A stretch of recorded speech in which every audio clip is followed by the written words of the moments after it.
This week, we'll dig into the latest Galaxy S25 Ultra leaks, beginning with the exciting news that all Galaxy S25 models will boast 12 GB of RAM, regardless of storage capacity.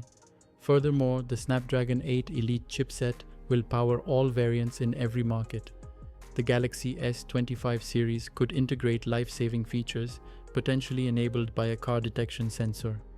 Samsung is actively exploring the expansion of its satellite connectivity capabilities for the S25 series. Continuing its trend of exclusive innovations, Samsung is assured to equip the S25 Ultra with a next-generation Gorilla Glass display featuring enhanced anti-reflective properties.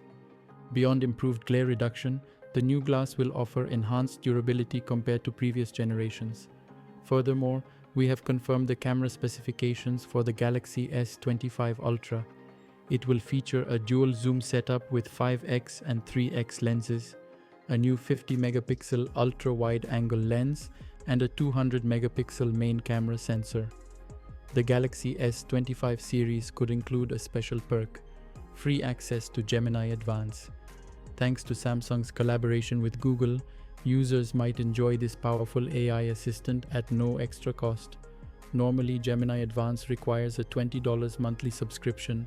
However, with the S25, the offer could include 3 months of free access. Users opting for the S25 Ultra might even receive a full year of complimentary Gemini Advance. Share your thoughts on the upcoming Galaxy S25 series in the comments below. Don't forget to subscribe if you're new here.